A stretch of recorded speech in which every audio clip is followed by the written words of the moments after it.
అది April 10, 1912 RMS Titanic ship దాని యొక్క మొదటి ప్రయాణానికి సిద్ధమైంది. ఆ కాలంలో అతిపెద్ద షిప్, అలానే మోస్ట్ లగ్జరియస్ షిప్ మరియు మోస్ట్ అడ్వాన్స్డ్ టెక్నాలజీ కలిగి ఉన్న షిప్ కూడా ఇదే. దీన్ని తయారు చేసిన కంపెనీ కూడా దీన్ని అన్షింకబుల్ షిప్ అని చెప్పింది.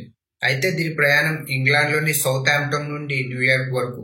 ఆ రోజు మధ్యాహ్నం 12:15 సౌత్ హాంప్టన్లో దీని ప్రయాణాన్ని ప్రారంభించింది.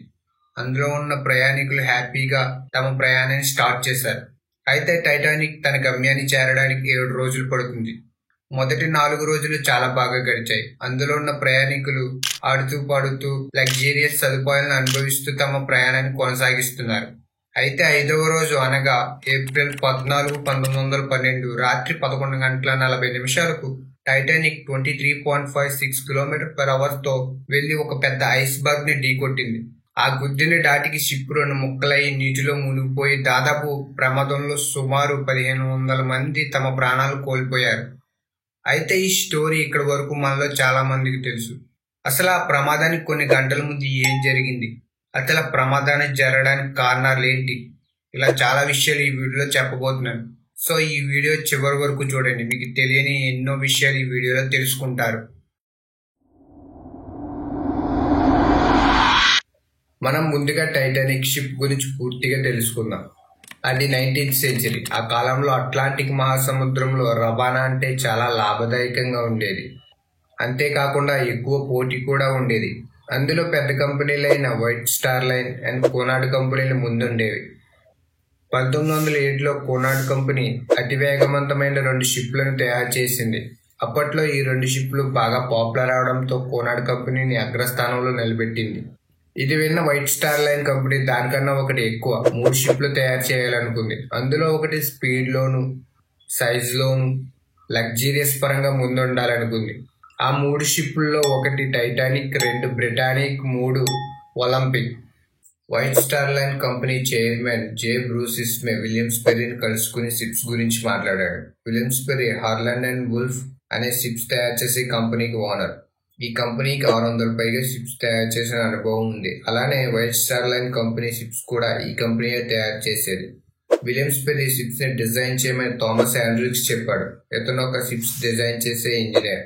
మార్చి 31, 1909లో వీటిని తయారు చేయడం ప్రారంభించారు. సుమారు 3000 మంది వర్కర్స్ తో 26 నెలలు కష్టపడి దీన్ని నిర్మించారు. అప్పట్లో దీన్ని తయారు చేయడానికి $7.5 మిలియన్ ఖర్చు అయింది.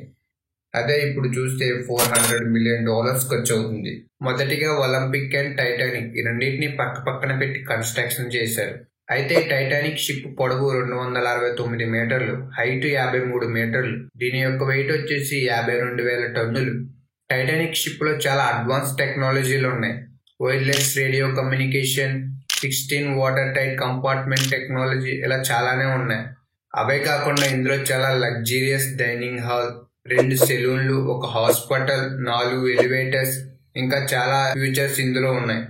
April 3, 1912 Titanic water test trials ను విజయవంతంగా పూర్తి చేసుకుని ఏప్రిల్ 10, 1912 తన మొదటి ప్రయాణానికి సిద్ధమైంది.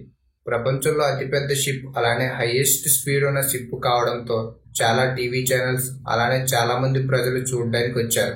టైటానిక్ షిప్ కి మెయిన్ కెప్టెన్ గా ఎడ్వర్డ్ జే స్మిత్ ని అపాయింట్ చేశారు. ఇతను చాలా ఎక్స్పీరియన్స్డ్, అలానే చాలా సీనియర్ కెప్టెన్ కూడా. ఇతని పాపులారిటీ వల్ల ఇతనికి మిలియనియర్స్ కెప్టెన్ అని పేరు కూడా వచ్చింది. ఈ షిప్ లో చాలా మంది business man, cine actress and actors, అలానే కామన్ పీపుల్, వీళ్ళందరూ మొత్తం కలిపి 2200 మంది ఎక్కారు. అందులో 13 మంది ప్రయాణికులు అయితే 900 మంది క్రూ మెంబర్స్. ఆ రోజు మధ్యాహ్నం 12:15 టైటానిక్ ఇంగ్లాండ్ లోని సౌత్ హాంప్టన్ లో తన మొదటి ప్రయాణాన్ని ప్రారంభించింది. ఆ రోజు సాయంత్రం ఫ్రాన్స్ లోని చేర్బర్గ్ లో ఆగింది. ఆ ఓడరేవు చిన్నది కావడంతో వెంటనే తీసేయాల్సి వచ్చింది. ఏప్రిల్ 11 మార్నింగ్ యూరోప్ లోని క్వీన్స్ టౌన్స్ కి చేరుకుంది. ఇదే దాని యొక్క చివరి స్టాప్. ఆ రోజు మధ్యాహ్నం 1:30 న్యూయార్క్ కి బయలుదేరింది. వైర్లెస్ రేడియో ఆపరేటర్ గా జాక్ ఫిలిప్స్ అండ్ హార్నాల్డ్ బ్రైడ్ వీరిద్దరూ టైటానిక్ లో పనిచేస్తున్నారు. వీళ్ళ పని ఏంటంటే సిగ్నల్స్ ని రిసీవ్ చేసుకోవడం, అలానే ఇన్ఫర్మేషన్ ప్యాసింజర్ కి చెప్పడం.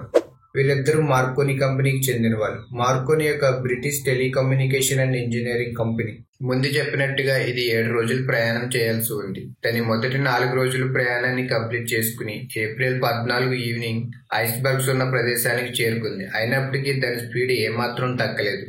20 knots స్పీడ్తో వెళ్తుంది. కరెక్ట్గా ఆ రోజు రాత్రి 9:40 మెసాబా ఒక వార్నింగ్ పంపింది. ఆ ప్రదేశంలో ఎక్కువ ఐస్బర్గ్స్ ఉన్నాయి, చూసుకుని వెళ్ళండి అని. కానీ కెప్టెన్ ఎడ్వర్డ్ జే స్మిత్ ఇవేమీ పట్టించుకోకుండా స్పీడ్గా వెళ్తున్నాడు. ఎందుకంటే ఆ షిప్ ని ఎంత త్వరగా గమ్యానికి చేరిస్తే అంత మంచి పేరు వస్తుందని. ఆ రోజు రాత్రి 10:55 దానితో ట్రావెల్ చేస్తున్న కాలిఫోర్నియన్ అనే షిప్ టైటానిక్ ఒక మెసేజ్ పంపింది. మేము ఐస్బర్గ్స్ మధ్యలో ఇరుక్కున్నాం, మా షిప్ ని ఆపేయాల్సి వచ్చిందని. టైటానిక్ రేడియో ఆపరేటర్ గా వర్క్ చేస్తున్న ఫిలిప్స్ కాలిఫోర్నియన్ షిప్ ని వాళ్ళని తిట్టాడు. అనవసరమైన మెసేజ్లు పంపొద్దే. కాలిఫోర్నియన్ ఆపేసినట్టు వీళ్ళు కూడా మార్నింగ్ వరకు ఆపేసి ఉంటే మొత్తం అందరూ ప్రాణాలతో ఉందనేమో. టైటానిక్ క్రూ నెస్ట్ లో ఫ్రెడరిక్ ఫ్లీట్ అండ్ రెగినాల్డ్ లీ వీళ్ళిద్దరూ వర్క్ చేస్తున్నారు. ఒక షిప్ లో క్రూ నెస్ట్ చాలా ఇంపార్టెంట్. వీళ్ళ పని ఏంటంటే ఒక టెలిస్కోప్ లాంటి దానితో ముందున్న వాటిని చూసి కెప్టెన్ కి చెప్పాలి. అయితే ఆ టైం కి వీళ్ళ దగ్గర ఉన్న టెలిస్కోప్ మిస్ అయింది. సో వీళ్ళు సరిగ్గా చూడలేకపోతున్నారు ముందు ఏం వస్తుందా అని. ఆ రోజు చంద్రుడికి మేఘాలు అడ్డు రావడంతో చాలా చీకటిగా ఉంది. అసలే చీకటి, వీళ్ళ దగ్గర టెలిస్కోప్ కూడా లేదు. వీళ్ళు అలానే చూస్తున్నారు. ఒక పక్క నుండి కళ్ళలో నీళ్లు తిరుగుతున్నా సరే. కరెక్ట్ గా 11:40 వీళ్ళకి ఒక పెద్ద ఐస్బర్గ్ కనిపించింది. వెంటనే కెప్టెన్ అయిన ఎడ్వర్డ్ కి మెసేజ్ ని పంపారు. అయితే వీళ్ళు ఐస్బర్గ్ ని చాలా దగ్గరికి వచ్చాక చూశారు. వెంటనే కెప్టెన్ హై స్పీడ్ తో షిప్ ని పక్కకు తిప్పాడు. సేమ్ టైంలో రివర్స్ చేశాడు. ఇదే వీళ్ళు చేసిన మరో పెద్ద తప్పు. వీళ్ళు ఇలా తిప్పడం వల్ల షిప్ యొక్క ముందు భాగం వెళ్లి ఐస్బర్గ్ ని ఢీ కొట్టింది. అందులో ఉన్న ప్యాసింజర్ ఏమంటున్నారంటే పక్కకి తిప్పకుండా స్ట్రైట్ గా వెళ్లి గుద్దిన షిప్ మునగకపోతేనే. షిప్ ముందు భాగంలో ఉన్న కంపార్ట్మెంట్ లోకి వాటర్ రావడం స్టార్ట్ అయింది. వితిన్ 25 seconds లోనే ముందున్న 5 కంపార్ట్మెంట్లు ఫిల్ అయిపోయాయి. దీనివల్ల షిప్ ముందు భాగం నీటిలో మునగడం స్టార్ట్ అయింది. Ship captain Smith distress signal పంపమని ఆర్డర్ వేశాడు. ఏప్రిల్ 15, 1912 ఎగ్జాక్ట్ గా 12:20 తన సిస్టర్ షిప్ అయిన ఒలింపిక్ కి మెసేజ్ అందింది. కానీ అది చాలా దూరంలో ఉండడం వల్ల రాలేకపోయింది. ఆ పక్కనే ఉన్న కోనాడ్ కంపెనీకి చెందిన కార్పాథియాకి కూడా మెసేజ్ అందింది. అది టైటానిక్ షిప్ కి సుమారు 107 కిలోమీటర్ల దూరంలో ఉంది. ఆ షిప్ స్పాట్ కి చేరడానికి సుమారు 3 గంటలు పడుతుంది. కార్పాథియా షిప్ టైటానిక్ ని రెస్క్యూ చేయడానికి బయలుదేరింది. షిప్ స్పీడ్ గా మునిగిపోవడం గమనించిన షిప్ కెప్టెన్ లైఫ్ బోట్స్ ని లాంచ్ చేయమని ఆర్డర్ వేశాడు. అందులో మొత్తం 20 బోట్స్ ఉన్నప్పటికీ అది కేవలం 1178 మందిని మాత్రమే రెస్క్యూ చేయగలరు. నిజానికి టైటానిక్ 40 బోట్స్ ని క్యారీ చేసే కెపాసిటీ ఉన్నప్పటికీ షిప్ కెప్టెన్ స్మిత్ దాన్ని నెగ్లెక్ట్ చేశాడు. ఆ 40 బోట్లు 3000 మందిని రెస్క్యూ చేయగలవు. అయితే షిప్ కెప్టెన్ ముందుగా చిన్నపిల్లల్ని, వాళ్ళతో పాటు ఆడవాళ్ళని ముందు వెళ్ళమన్నాడు. లైఫ్ బోట్ నెంబర్ 7 ఫస్ట్ ని లాంచ్ చేశారు. దానికి 65 మెంబర్స్ ని తీసుకెళ్లే కెపాసిటీ ఉన్నప్పటికీ ఇది కేవలం 27 మందిని మాత్రమే తీసుకెళ్లింది. ఎందుకంటే అందులో ఉన్న ప్యాసింజర్స్ కంగారు పడడం వల్ల. ఎక్కువ మందిని ఎక్కించుకుంటే ఇది కూడా మునిగిపోతుందేమో అనే భయంతో. ఆ 20 షిప్స్ లో 3 బాగా డ్యామేజ్ అయిపోయినవి. మిగతా ఫుల్ అవ్వకుండానే వెళ్లిపోయాయి. మొత్తం 706 మందిని రెస్క్యూ చేసి కాపాడారు. మిగతా వాళ్ళు అరౌండ్ 1500 మెంబర్స్ మునిగిపోయి చనిపోయారు. ఆ షిప్ మునిగే సమయానికి ఆ వాటర్ టెంపరేచర్ -2°C ఉండటం వల్ల ఆ చలికి తట్టుకోలేక వెంటనే చనిపోయారు.